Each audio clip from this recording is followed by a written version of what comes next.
Why haven't you told me? Billionaire cried after learning what his fiancée did to the maid.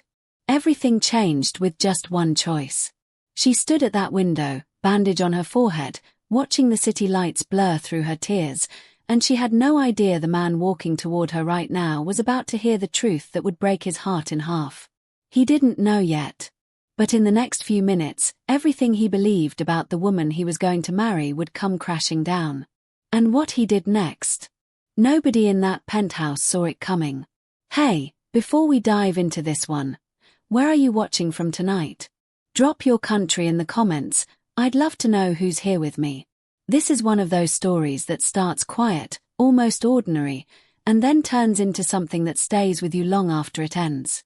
A story about power, about silence, about a woman who thought no one was watching her, and a man who was about to prove her wrong. Stay with me till the end, because the truth in this one doesn't come easy. She'd been mopping the same floor for 3 minutes straight, not because it needed it, but because her hands needed something to do besides shake.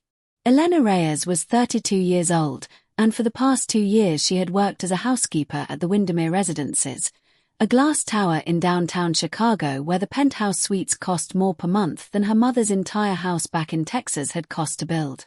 She kept her head down. She said good morning and have a nice day, and she never, ever looked anyone in the eye longer than a polite second. That was the rule. Not written anywhere, but understood by every member of the housekeeping staff. You are invisible, and invisible is safe. The penthouse on the top floor belonged to Nathaniel Cole. At 34, Nathaniel, Nate, to the few people who knew him before the money, had built a real estate and technology empire that stretched across 4 states. He was the kind of wealthy that made headlines not because he flaunted it, but because he so rarely did. He wore the same 3 suits in rotation. He remembered the names of every doorman in every building he owned. And 3 months ago, he had gotten engaged to Vanessa Hale, 33, a woman as polished and precise as a diamond cut by machine.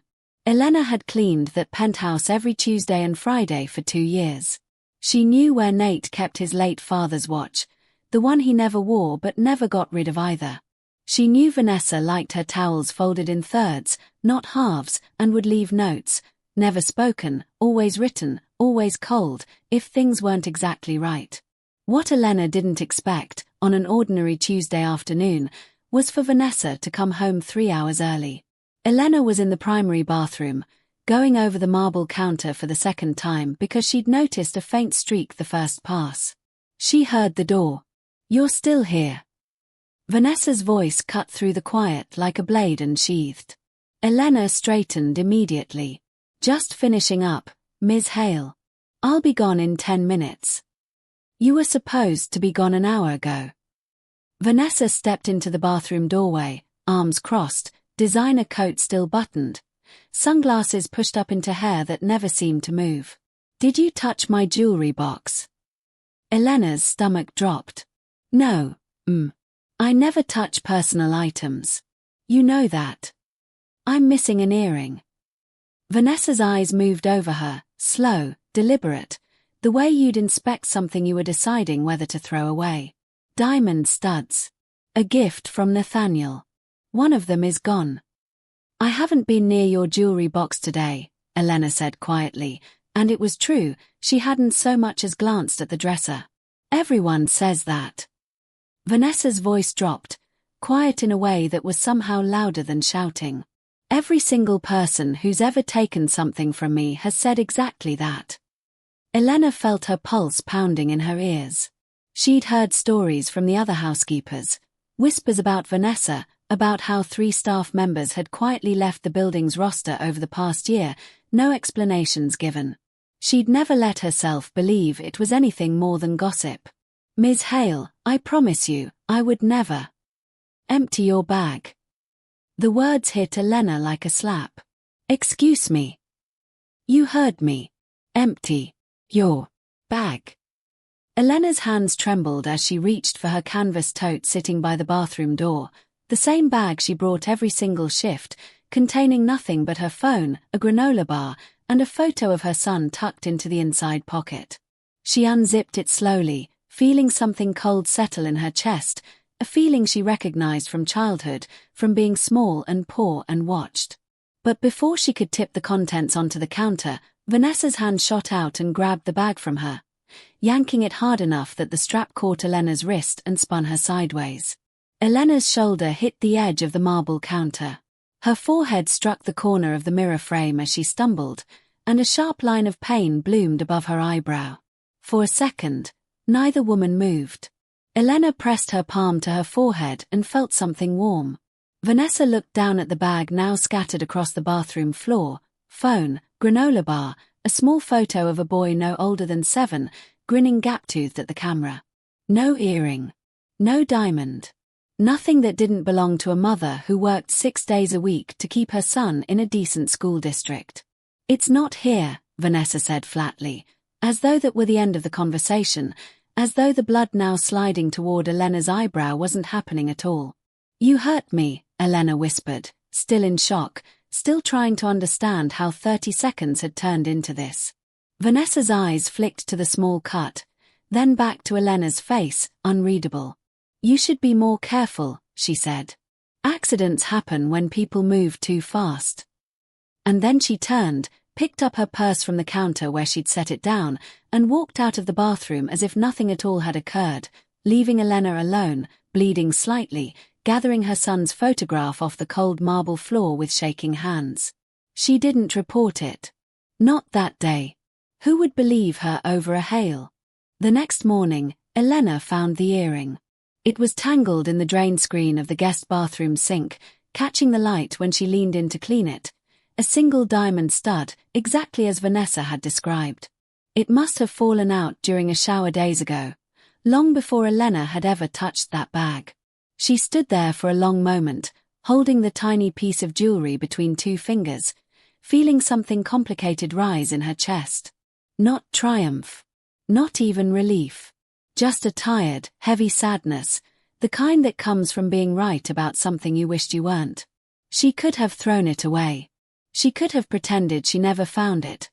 Let Vanessa go on believing whatever story she'd already built in her head. Instead, Elena did what she always did, the right thing, even when the right thing cost her something. She wrapped the earring in a tissue, placed it in a small envelope, and left it on the kitchen island with a note in her careful handwriting. "Found this in the guest bathroom drain. I believe it belongs to you." She said nothing else. She never mentioned the bruise forming along her wrist, or the small butterfly bandage now taped over her eyebrow, courtesy of the corner store first aid kit she'd bought on her way home the night before, sitting alone on the bus, holding a paper towel to her forehead so she wouldn't scare her son when she walked in the door. She told her son she'd bumped into a cabinet. She told her supervisor nothing at all. But Nathaniel Cole noticed. He came home that evening from a 3-day trip to New York, exhausted, jet-lagged, craving nothing more than his own bed and a quiet night with Vanessa before the wedding planning resumed in full force the next morning. He set his suitcase by the door and found her in the kitchen, turning the small diamond stud over in her fingers, a strange, unreadable expression on her face. "Hey," he said, dropping a kiss on her cheek. "Everything okay? You look like you're 1,000 miles away." "Fine," Vanessa said too quickly, closing her hand around the earring. "Just glad this turned up. I thought I'd lost it." Nate should have let it go. Any other night, he might have.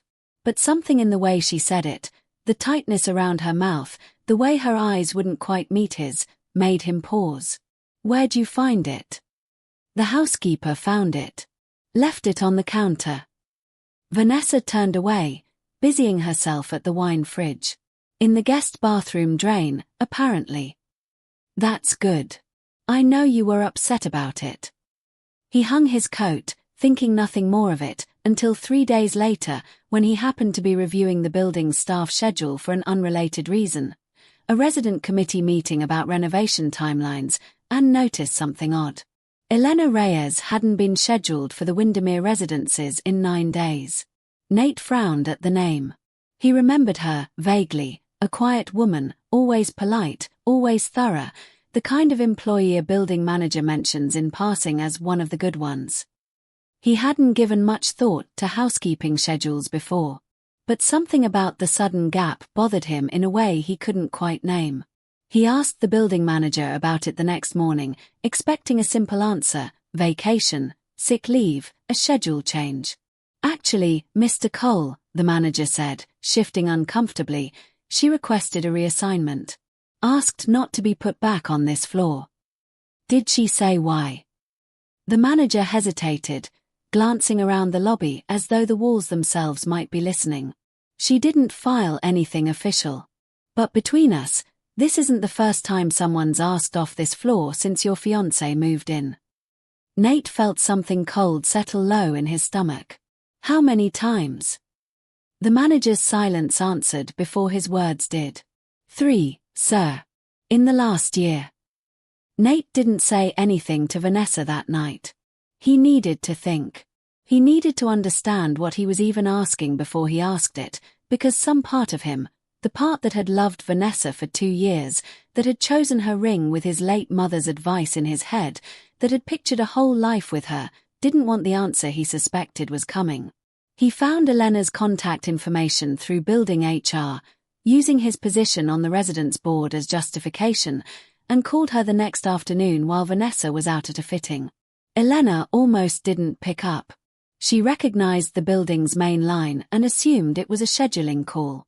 When she heard Nate's voice instead, calm, careful, asking if she'd be willing to talk, just talk, about her time on the top floor, her hand tightened around the phone.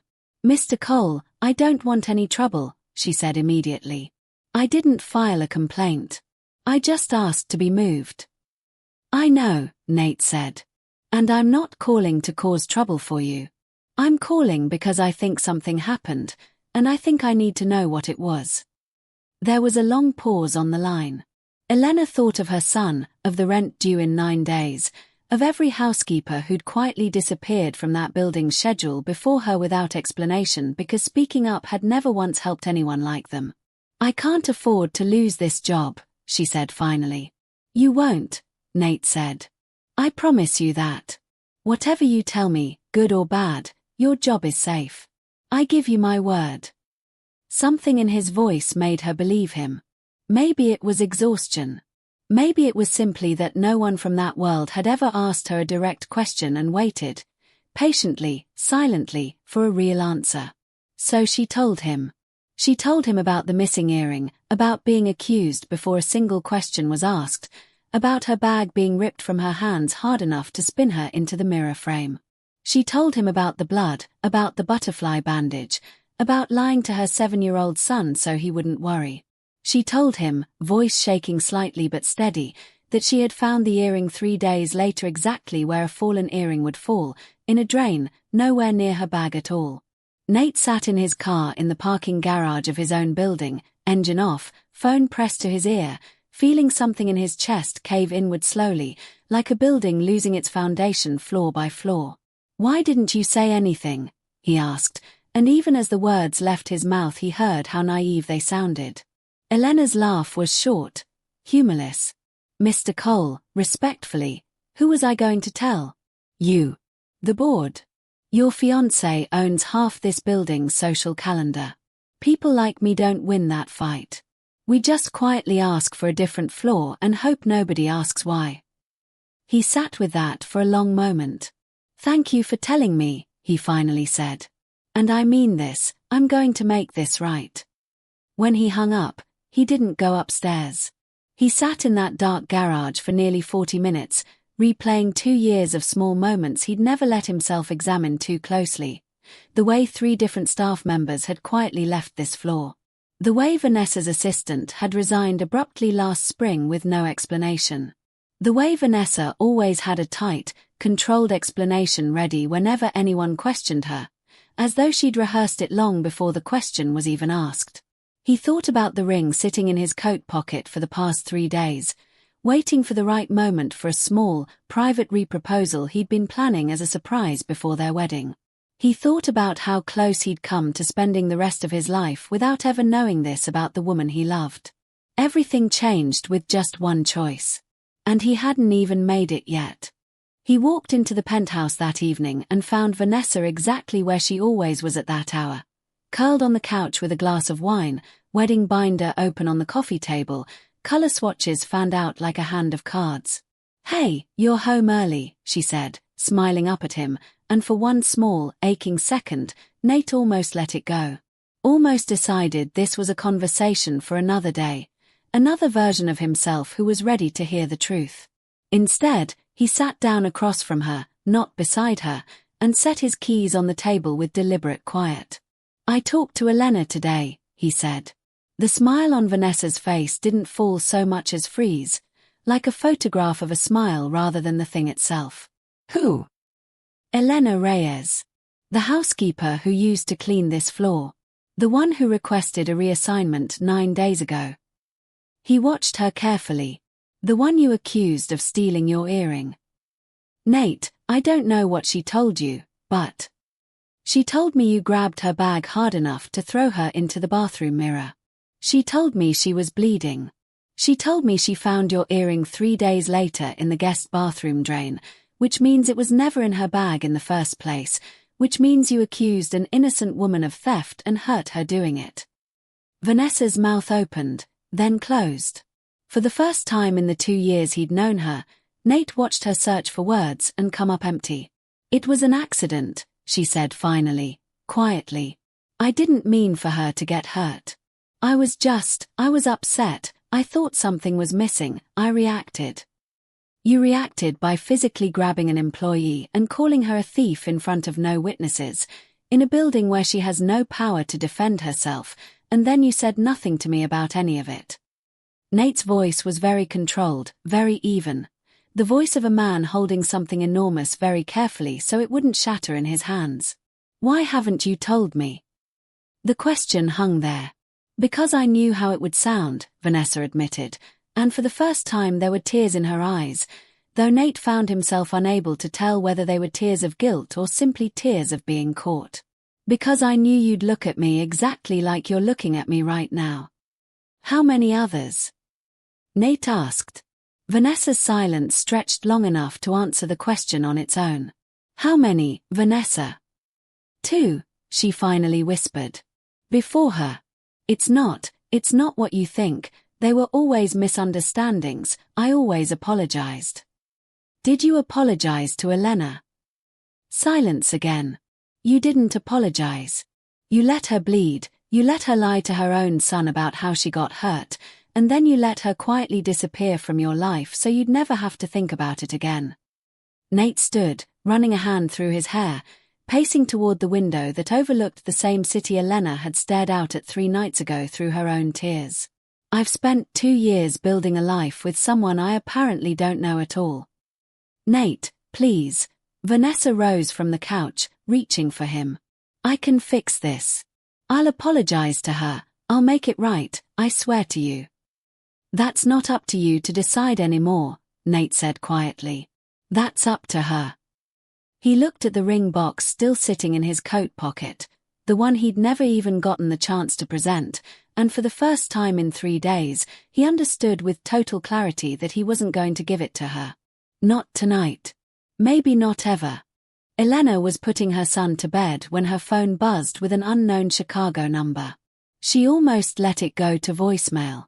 It was nearly 9, and Matteo, 7 years old, missing his 2 front teeth, endlessly curious about everything, was midway through negotiating for one more page of his dinosaur book. But something made her answer. "Ms. Reyes, it's Nathaniel Cole again. I'm sorry to call so late." She stepped into the hallway, pulling the door mostly closed behind her. "Is everything all right?" "I spoke to Vanessa tonight. I told her what you told me." A pause. "I believe you, Ms. Reyes. Completely.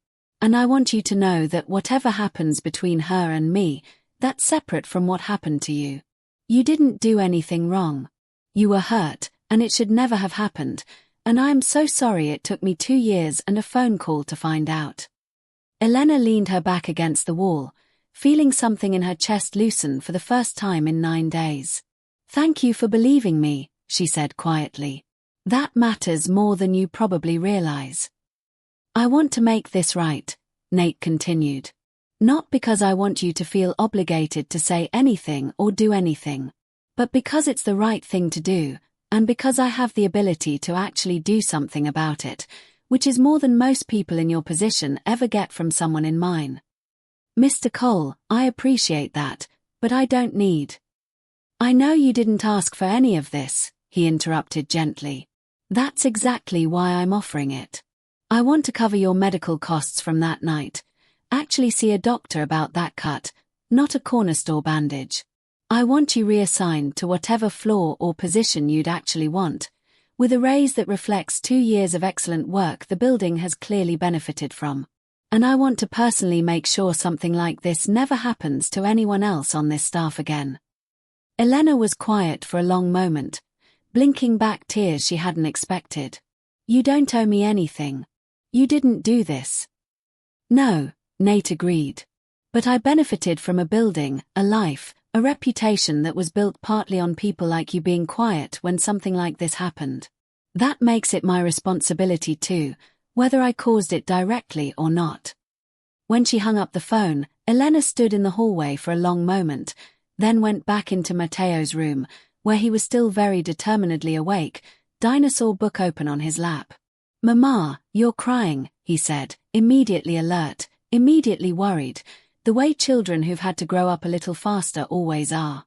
Happy crying, she told him, and for the first time in over a week, it was completely true. The story might have ended there, a quiet resolution, a private apology, a life recalibrated behind closed doors. But wealth like Nathaniel Cole's rarely stays private for long, especially not once Vanessa Hale's family got involved. 2 days after the confrontation, Vanessa's mother, Constance Hale, a woman as formidable in Chicago social circles as her daughter was in wine bars and charity galas, called Nate directly. I understand there's been some kind of misunderstanding, Constance said, her voice smooth as poured concrete, giving nothing away. Vanessa tells me you're reconsidering the engagement over some incident with staff. It wasn't a misunderstanding, Mrs. Hale. Your daughter hurt someone and lied to me about it. Twice before, apparently, with other employees. Nathaniel. Constance's tone shifted, sharper now. You cannot seriously be considering ending a 2-year engagement, jeopardizing a merger of 2 of this city's most respected families, over a housekeeper's word. Nate felt something harden in his chest. That housekeeper has a name. Elena Reyes. And her word, as it turns out, was entirely true, which is more than I can say for your daughter's version of events. People like that exaggerate, Nathaniel. It happens. They see an opportunity. She never once asked me for anything, Nate said flatly. I offered. She tried to refuse. If you're looking for someone in this situation chasing an opportunity, I'd suggest you look closer to home. The line went silent for a long moment. When Constance spoke again, her voice had dropped its Polish entirely. If you break this engagement, Nathaniel, you will regret the business consequences for years. Maybe, Nate said. But I'd regret marrying your daughter for the rest of my life a lot more. He hung up before she could respond. Word moved quickly after that. By the end of the week, half of Chicago's social pages were quietly buzzing with speculation about the broken engagement, though none of them had the real story, not yet. Vanessa, for her part, made one final attempt, showing up unannounced at Nate's office with a bouquet of white roses and an apology so rehearsed it felt like a performance. I've changed, she told him. I've had 2 days to really think about this, Nate. I'm not that person. I want to meet her. Elena. I want to apologize properly, face to face. Nate studied her for a long moment. I'll pass that along, he said. But it has to be her choice whether she wants to hear it. Not yours to demand. Elena thought about it for 3 days before she agreed. Not because she owed Vanessa anything, she didn't, and Nate had made that unmistakably clear, but because some part of her wanted to see, for herself, whether the apology was real or simply damage control dressed up in humility. They met in a small cafe near the Windermere, neutral ground, Nate present but seated at a separate table a respectful distance away, close enough to step in if needed, far enough to let the 2 women speak honestly. Vanessa arrived without the designer coat, without the sunglasses pushed into perfectly styled hair.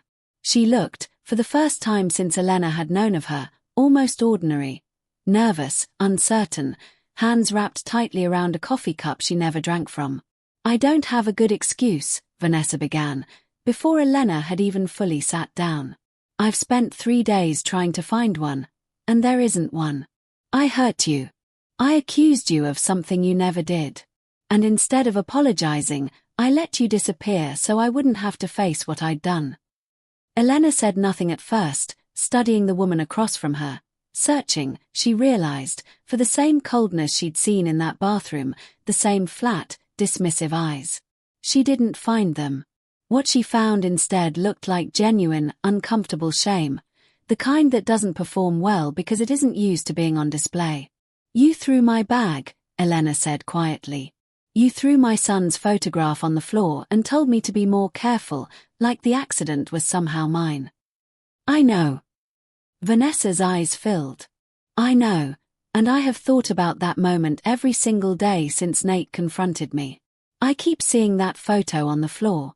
I keep hearing myself say that to you, and I don't even recognize the person who said it." "Why?" Elena asked, and it wasn't rhetorical. She genuinely wanted to know.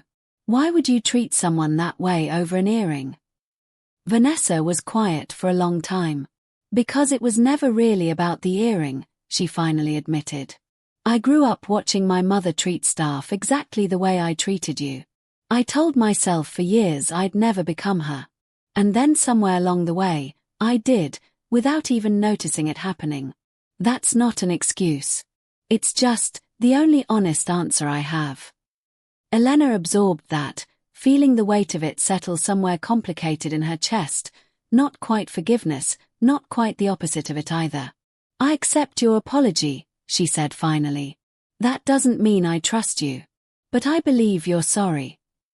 "That's more than I deserve," Vanessa said quietly. "Thank you for hearing it." Nate ended the engagement 3 weeks later. It wasn't the apology that changed his mind. If anything, Vanessa's willingness to finally take responsibility made the decision harder, not easier. But somewhere in those 3 weeks, watching her scramble to fix a version of herself that had existed unchecked for years, he realized that a person doesn't rebuild a whole character in 3 weeks just because they got caught. "I need to see who you are when nobody's watching," he told her gently, sitting across from her one final time in the same penthouse where everything had unraveled. "Not who you are when you're trying to save an engagement." Vanessa didn't argue. Somewhere in the past 3 weeks, she seemed to have expected this ending even as she fought against it. "For what it's worth," she said, standing to leave, ring already removed and set carefully on the table between them. "Thank you for making me face it. I don't think I would have on my own."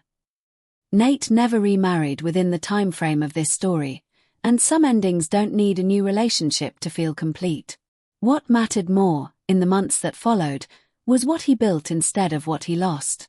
He established a formal, anonymous reporting system across every property he owned, one specifically designed to protect staff who needed to report mistreatment from residents or owners without fear of retaliation. He personally funded Elena's son's education through college, not as charity, he insisted, but as a long-overdue correction.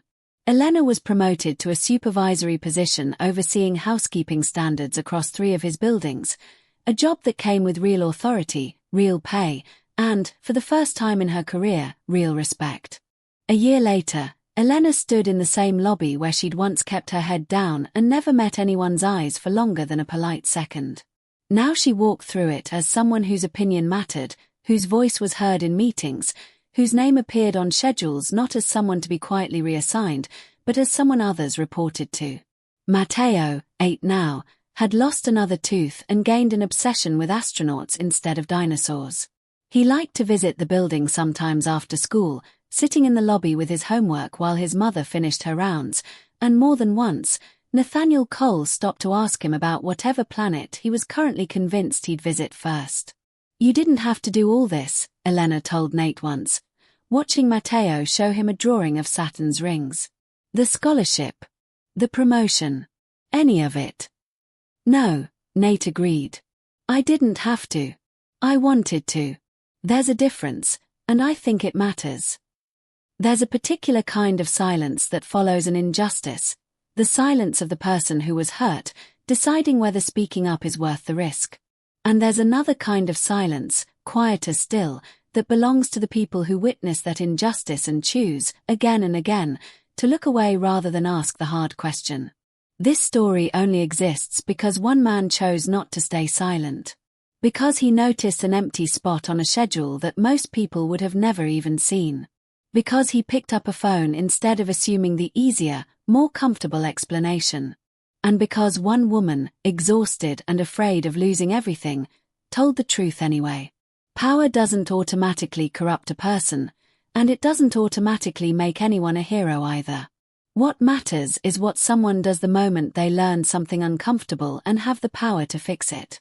Nate could have believed the easier story. He could have let Elena quietly disappear the way 3 people before her had.